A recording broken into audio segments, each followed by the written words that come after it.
Greetings, mortals. Welcome to Fatal Fortunes. I'm Al. I'm Nathan. Join us for a deep dive into some of history's most fascinating characters who live dangerously beautiful lives and whose legacies haunt us today.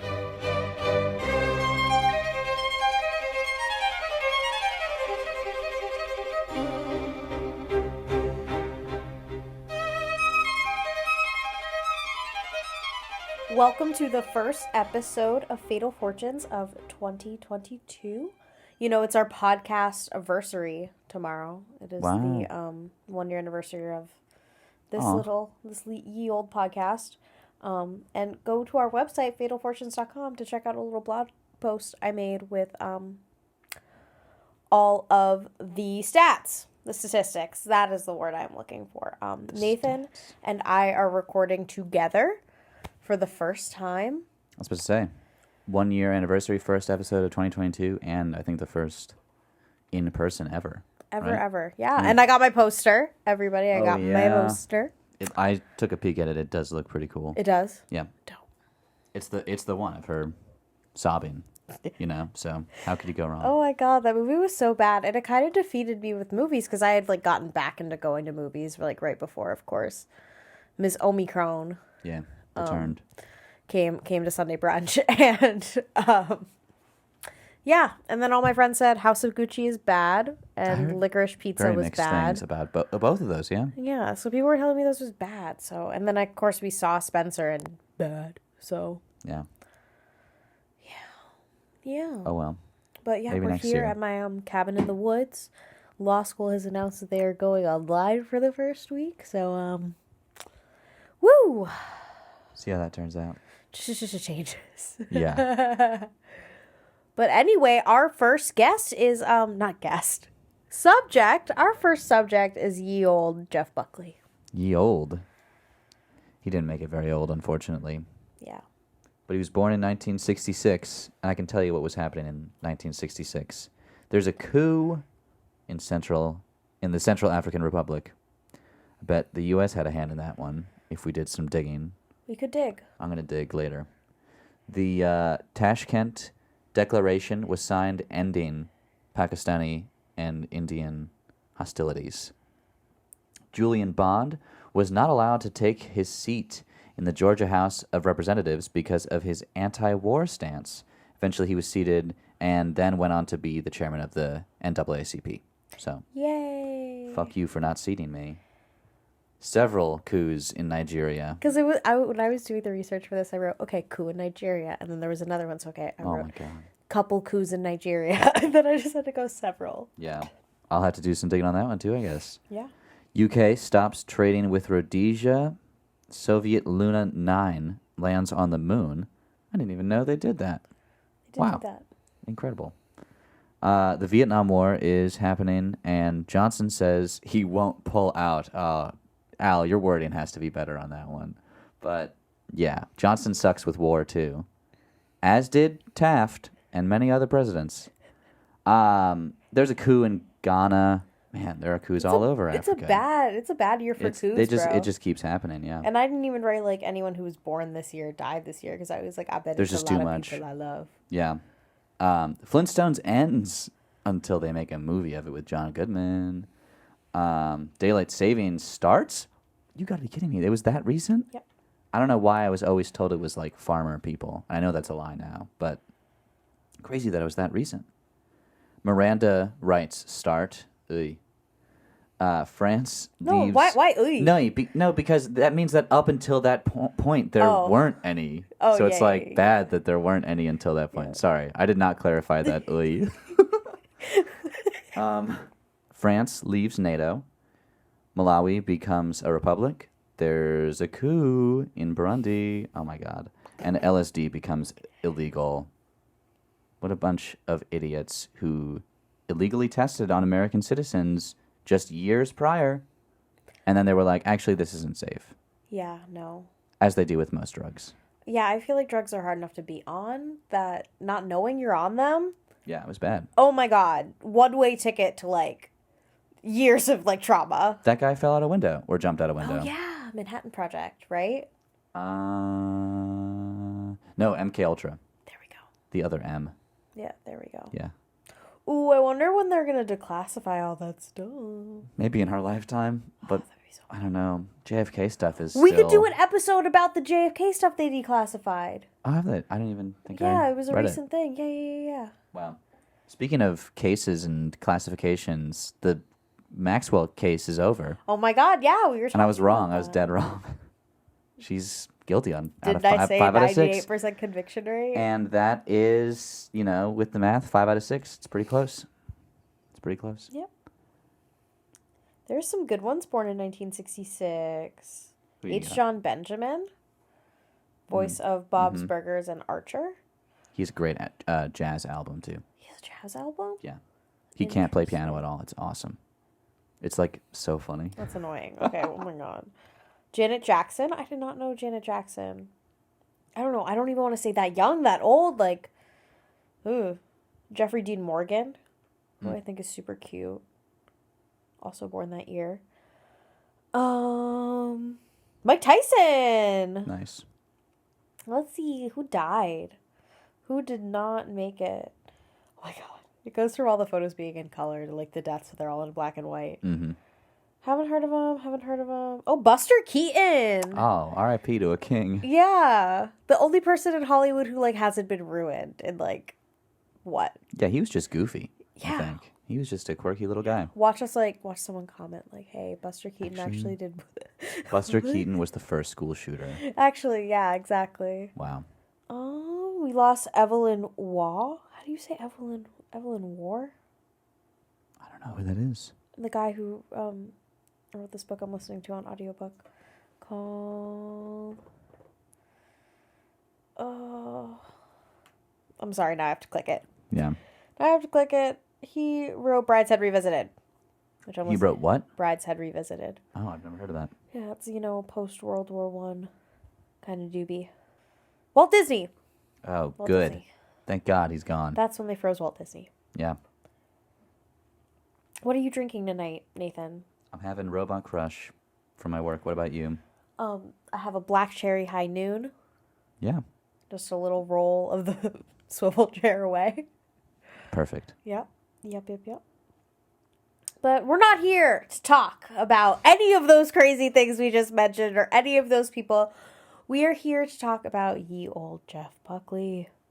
Jeff Buckley was born in Anaheim, California, and he was the only son of Mary Gubert and folk artist Tim Buckley. His mother was a Zonian of mixed Greek, French, and Panamanian descent. I did a little deep sidetrack into what a Zonian is because I'd never heard that term before. And basically, they are people who lived in the Panama Canal Zone, which existed only in the 20th century. And many of them were descendants of American citizens who had gone in the earlier part of the century to build the canal. John McCain is among one of the people born in the zone. The zone. It sounds so ominous. And you know what? That really pissed me off. I remember being 12 years old when Obama got elected in 2008 and then being like, Obama's not a U.S. citizen. Right, yeah. Show us for your being birth. born in Hawaii. Right, I know. You showed us your birth certificate. It's not good enough. And I was like, no one said any of that about John McCain, who deaf-born, not in America. He was born in the zone? Yes. Get the fuck out of here. Yes. And whoever's going to come at me and being like, oh, it's technically U.S. territory, so John McCain's a citizen, don't worry about it. Okay, but we didn't make the same big deal that we made about it for Obama, who was born in Hawaii, which I'm pretty sure was a state when Barack Hussein Obama was born. I think so. So that was my little deep dive into what a Zonian is. And, some of them consider themselves to be Panamanian and American, but it's a very narrow class of individuals. So that's where Jeff Buckley comes. That's maybe why he's got such thick, beautiful eyebrows. He's got a little Greek going on. He's got a little Panama going on. And, well, his father is, pretty vanilla. He is of Irish and Italian-American descent. And his parents, they met in French class in high school. They were high school sweethearts. They got married the month before Jeff was born. Apparently, they got married because she was pregnant, and then she wasn't pregnant. So then he left to find out she was pregnant. Typical teenager stuff. So Jeff ended up being raised by his mother and stepfather, Ron Moorhead, in Southern California. He had a half-brother named Corey. Buckley moved many times in and around Orange County, California. And while growing up, he described later his upbringing as rootless trailer trash. Sounds like a TLC show.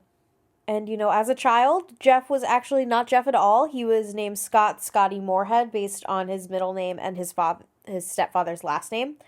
Tim remarried and adopted his second wife, Judy's son, in 1970. And after his father died in 1975, Scotty finally saw his birth certificate and decided to go by his first name, Jeff. Tim Buckley, we said before, he's a folk artist, and Jeff, he had only met this father of his once when his mother took him to see one of his father's shows, and then he stayed with him for a week after that. Basically, she said, "Here's the kid. I'll come back." And that's the week he spent with his father. Wow. He was not invited to the funeral, unfortunately, and Jeff said of not being invited to his father's funeral that it gnawed at him and it prompted him to pay his respects by performing I Never Asked to Be Your Mountain in 1991 at a memorial tribute to Buckley in Brooklyn, and this was his public singing debut. Yeah, I remember reading about that, and I guess I missed the, tragedy of him not really knowing his father. And but people compare him to him all the time. That concert really did, start it all for him, I think. Yeah. That's really nice that he had... and he was saying, of course, at that tribute show, it was like a tribute show for his father, so everyone was saying, "I was a really big fan of your dad, what'd you think?" And he was like, "He abandoned me." Yeah. I don't think. Yeah. But I hope that concert got him some closure, because it definitely started his career. Yeah. So Buckley was brought up around music, as we said, Father was a musician, so maybe it was in his blood, but his mother was also a musician, classically trained pianist, and cellist. His stepfather that he lived with introduced him to Led Zeppelin, Queen, Jimi Hendrix, The Who, at a very early age. Led Zeppelin's Physical Graffiti was the first album he ever owned, and at the age of 12, he decided to become a musician and received his first electric guitar, a black Les Paul, at the age of 13. Do you know what a Les Paul is? I don't know. It's a really famous kind of guitar. I think it's those ones that have, the little bit of, white strip on it. It's one solid color, and then where the frets are at the bottom. I don't know guitars, so I'm probably saying horrible words, but I'm going to look up a picture of a Les Paul right now just to make sure. Yes, it is what I'm thinking. It looks like that. Oh, pretty. Right? Yeah. Maybe I'll put big guitar for a little kid. It could be. I hope it was properly sized. But he went to how do you say this? Loara High? Loara High. Loara. Also in Anaheim, which you said you checked once, had the biggest IB program in Orange County, and now has no IB program at all. What is IB? International Baccalaureate. What is that? It is the exam that they take in Europe, so you can also take that program here. Oh, interesting. And it's just a different way of doing high school. You know how in England they have the GCSE and the A levels and the O levels. I don't know any about those levels, but sure. Sorry. That's okay. I guess that's why he went out around to Europe so much. Did he participate in these programs? I have no idea. Okay, well, I don't know. Maybe he did. Maybe he knew some people. While he was there, though, he was in jazz band.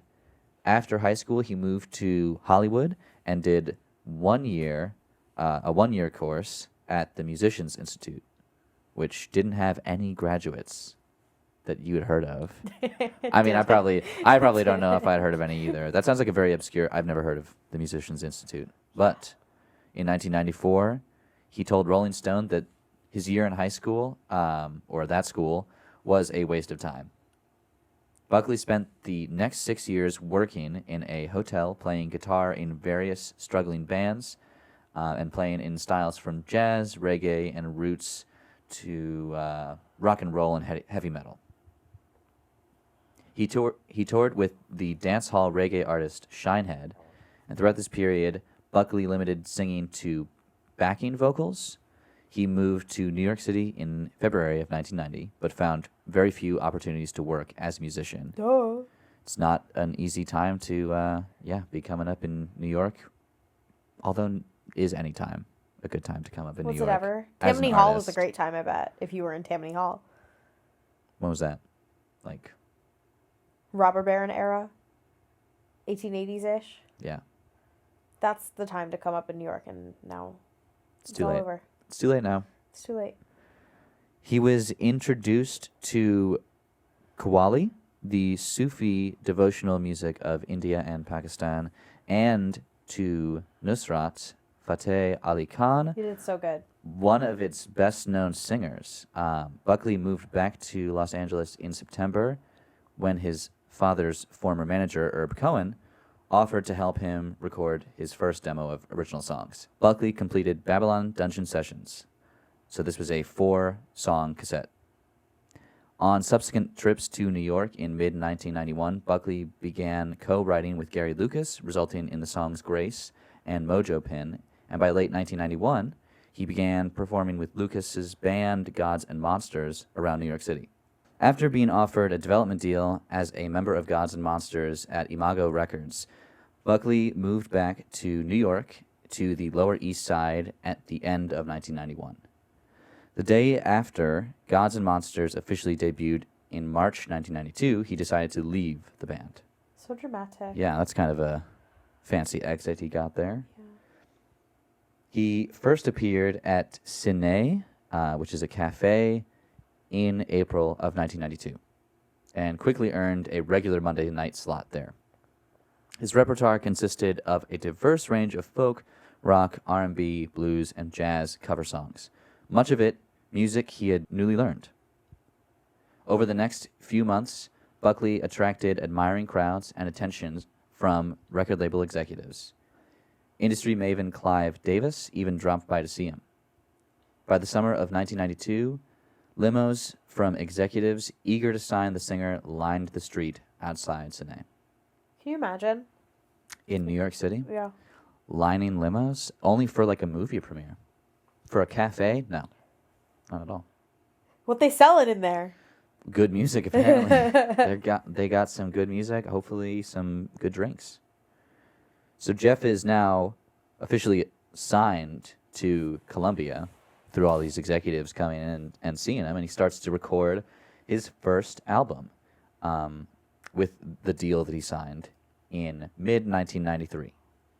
He's got producer Andy Wallace and Matt Johnson on drums, Mick Grondahl on bass, and they're both local New York musicians. They recorded it in Woodstock, to be precise, and spent about 6 weeks in the studio there. Buckley then returned to record overdubs and additional instruments in studios in Manhattan and New Jersey, very much a perfectionist. And in January of the following year, Jeff starts to perform again in order to gain some traction for the album and also to get some money going. This string of performances across North America allows him to release an EP called Live at Cine. Following that tour, he went across to Europe for a 10-day stretch in March in clubs and coffee houses. Buckley waits a little longer to start promoting the album he recorded in Woodstock, and he does this in a thing called Peyote Radio Theater Tour, and these shows lasted all summer till the end of August. So on August 23rd, 1994, that album, Grace, is finally released. It didn't initially garner a lot of sales or praise, and radio plays were also pretty low, but the Sydney Morning Herald loved it, called it a romantic masterpiece, and the album went on to go gold in Australia and France. It wasn't until 2002 that it went gold in the US, so that's kind of sad, but they loved it over there in Australia. And 2006 was the year that Grace went 6 times platinum in Australia, so they really, really, really love him there. After the release, it was time to promote the album, and he went everywhere. The tour for Grace, after its release, lasted for about a year and a half, and it started in the United Kingdom. The band also went to Ireland days after Grace's release, and then they also went to Scandinavia. By that time, it was September, and they went on to Germany, and then finally to Paris. they got to spend a little bit of time in Europe, and then they went back to New York for a longer break. On October 19th, 1994, the next leg of the tour began, and they played at the legendary CBGBs. They go all over the place, both coasts, the Midwest, Canada, and that stint ends in Hoboken, New Jersey. Yeah, baby. Woo. Back to New Jersey. There's another month of rest, and they are back out on the road. They start in Dublin. That sounds awesome. And then they have a little tour in London and Paris as well. By now, it is 1995, and in late January, they head to Japan. They're busy promoting the Japanese release of the song The Last Goodbye. And quick music fact about Japan and their reasoning for having these exclusive tracks. I was really confused as to why. They did. Yeah, a lot of bands have exclusive tracks in Japan. And I learned that a lot of times it's cheaper to be buying CDs imported from Europe and from the U.S. than it is to get all these domestic copies from Japan. So in order to incentivize people to get the domestic version that artists fully release, they'll release a single that will only be available in Japan. And it's like a little teaser. So it's a pretty interesting way of doing business, but that I'm sure happens in other countries too. I didn't do any more research, but definitely that's why they do it in Japan. Also, that song is really good, Last Goodbye. And I wouldn't have heard it because I didn't even know it existed until doing this research. Fun. So the band returns to Europe in February, and the tour around the western part of Europe. And notably, they get some recordings at a couple of venues in France. The Bataclan was the venue where he recorded an EP released in October, naturally called Live from the Bataclan. No. I know, right? Wow. They're really smart with these titles. In Rotterdam, also, he had a promotional-only CD called So Real, and this was from a performance there. Have you been to Rotterdam? I went once. Did you go with me? Did we all go together? Did we go together? We were at the museum, and they showed us the shelter, and then you went to Belgium? I went to Belgium, and I Yeah, hopped we on a went to train. I went on a train and did not buy a ticket What was accidentally. so funny is I wasn't going on anywhere. I just had a little tiny backpack, and someone was like, "Is that your bag for the whole weekend, bitch?" I was like, "No. I'm going back. What do you think I bring? Panties only? Like, girl, a mini kankin for the whole weekend? Yeah, Yep. of course. You can stretch that out a couple days. Yeah. But yeah, it was that was in Rotterdam that he did that. The band then returned to the U.S. again on March 6th. I'm exhausted just talking about all of this because they're just going all over the place. And they did usually take breaks, but still. Club, sleep, club, bus, another club. Yeah. Concert, job. No sleep. No sleep. Now it's April. And, it's been that month-long break, so they do a few more U.S. shows until June, where they go back to Europe. They're going back for summer music festivals for June and July. Notably, in that tour, he filled the Paris Olympia for 2 nights. And this was like a venue made famous by Edith Piaf. So that was a huge deal for them. Queen. This performance would be released also by Sony in pairing with a performance at the Festival of Sacred Music of What Will You Say with Alim Kazimov, an Azerbaijani Mugham singer. Interesting. I had to do a little research about Mugham, but Something it's like a style. out of Azerbaijan, yes. Yeah. And yeah, that was at that Festival of Sacred Music that they did that cover. A bit of a break now on their tour until the end of August, where the band goes back to Australia on a tour called Mystery White Boy. Apparently this is just a reference to Buckley not using his real name for the tour.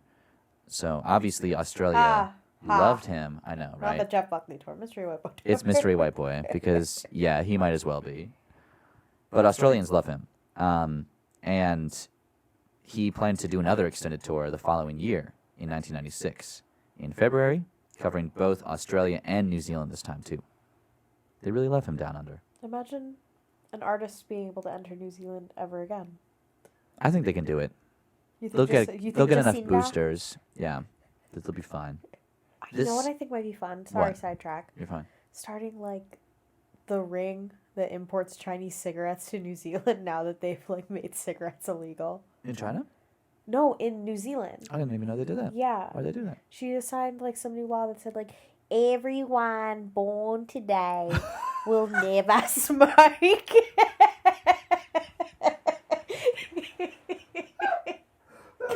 So I wonder how lucrative. That's a good impression for her. Thank you. The band returns after that Mystery White Boy tour in 1995, and Buckley goes back to playing solo at Sine again. Fun. He also played at the Mercury Lounge on New Year's Eve. Happy anniversary to that performance, like 26 years ago. When we were going to record this. We were going to record it 31st. on the new... We were going to have it out. Yeah, it's true. Sorry. Oh, well. Unfortunately, there were a lot of tensions between Jeff and the drummer Matt Johnson. And because of this, the last show Matt played with them was on March 1st, 1996. So that was after that Australia and New Zealand tour that they did. And now that they're without a drummer, the band is forced to pause, and they didn't perform again until 1997. That sucks. The rest of the year of 1996, Buckley was just worn out from the pressure of touring. Of club. I club, wonder another why. Club, no sleep. Yeah. Airplane, boat. It's just too much for people to do. So he stays away from the stage for pretty much the whole year, returning solo in December, playing cafes across the Northeast. All these shows he uses fake names. Here are a few of those. The Crackrobats, Possessed by Elves, Father Demo, The Half Speeds, Topless America. He said as justification for this, quote, "There was a time in my life, not too long ago, when I could show up in a cafe and simply do what I do, make music, learn from performing my music, explore what it means to me, i.e. have fun, while I irritate and or entertain an audience who don't know me or what I'm about. In this situation, I have this precious and irreplaceable luxury of failure, of risk, of surrender. I worked very hard to get this kind of thing together, this work forum. I loved it, and then I missed it when it disappeared. All I am doing is reclaiming it." What do you feel about that? Because I have feelings about that.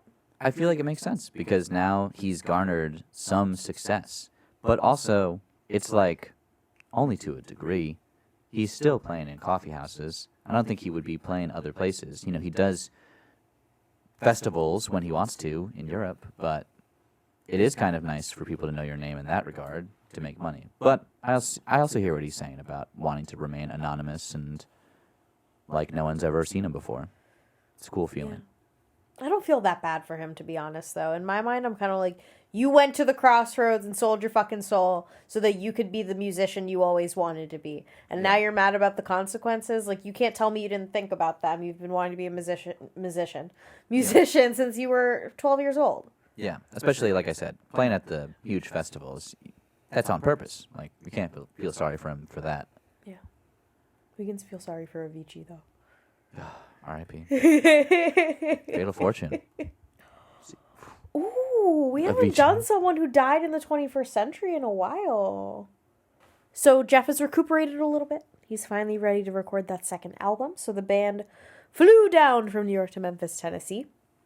So that same night that all of his people are coming down to Memphis, he goes down to Wolf River Harbor with his friend Keith Fody, and they're hanging out, listening to Led Zeppelin, of course, when suddenly Jeff goes into the water, fully dressed, boots and all, singing a whole lot of love.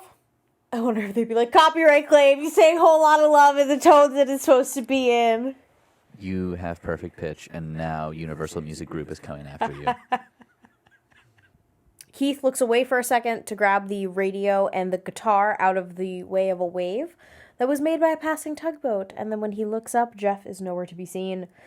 He was pulled under the water by the tugboats. Yeah. I don't know, forces. Rescue teams, they worked to find Jeff through the night. His bandmates who had just arrived in Tennessee, they joined the search. They said it was really traumatic to, see all of the, helicopter lights beaming down at them. Crazy, crazy time. 5 days later, however, they find Jeff's body on June 4th. Passengers of the American Queen riverboat see him on the shore of the river. There were no drugs or alcohol in his system, so he got into that river with his boots on purpose. Wow. So his official cause of death was accidental drowning. Locals say they would have never gone into the water like that, even though it looks shallow. The waters are not as safe or as calm as they seem. That's so sad that it's an accidental drowning. Yeah. Because, like, yeah, you can't blame it on any substances. I actually just saw the other day this PSA from Australia, of all places, about drinking and drowning. The whole campaign was like, don't drink and drown. And it was a terrifying PSA. Oh my God, I don't want to hear about it. I can already envision it. I can Yeah, already picture it. Scary. I know the dangers. Australian PSAs are messed up. There was one that they had about not skipping school, and these kids went to a beach that ended up being a minefield, and they all died. Australia's everything there wants to kill you, even their PSAs. Oh. After his death, a lot of musicians are writing tribute pieces, and here are just a few of those artists. You got Chris Cornell of Soundgarden, R.I.P.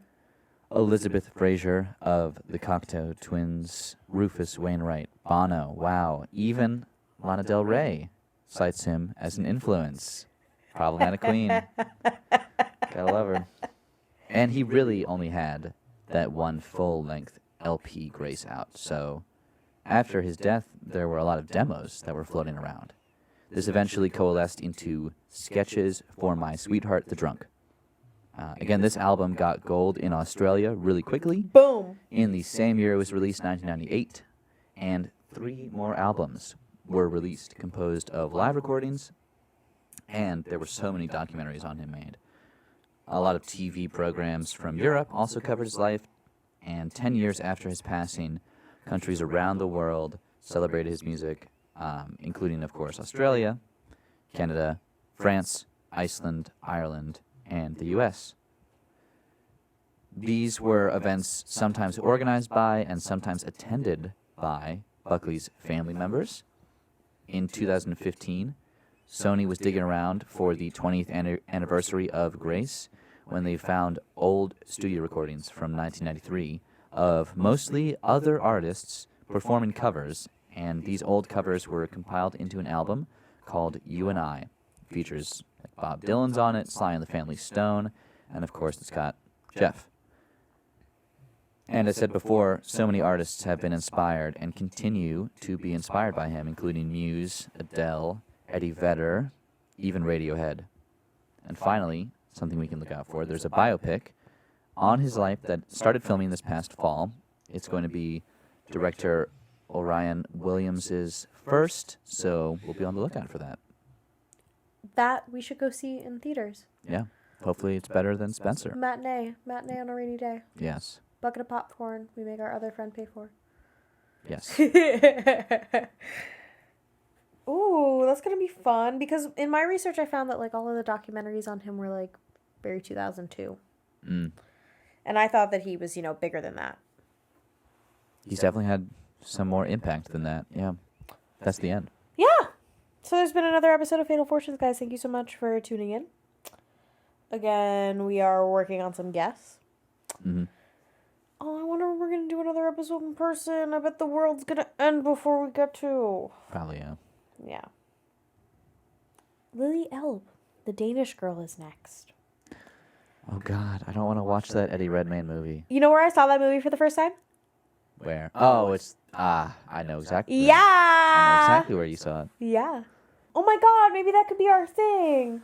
In honor of watching The Danish Girl, we eat empanadas. Some buffalo chicken empanadas just to recreate the setting as it was for me when that movie came out in, 2013. I'm not watching The Danish Girl. But I'll do it for the episode. I'll eat empanadas for the episode. Oh, and we got a huge thing of kombucha that we did not try on camera, but I guess we'll record Nathan drinking from this huge bottle of kombucha. Not from the bottle, no. Just for the entertainment shock value. Oh, God. But yeah. This has been another episode of Fatal Fortunes. Thank you so much for checking us out. You can become a subscriber where there's subscriber-only episodes. Content you can only see there. Check us out on Patreon for, unedited episodes and that same content that you would get as a subscriber. And, this has been an interesting first record, person to person. It's like, oh my God, where's the screen? Oh my God! Oh my God, we can high five at the end. Holy shit. There you go. Oh, that is so funny. But yeah, thank you guys so much for listening. We are so excited for what's going to go down in 2022. Down in the DMs, in the FF, in the Fatal Fortunes in 2022. Bye.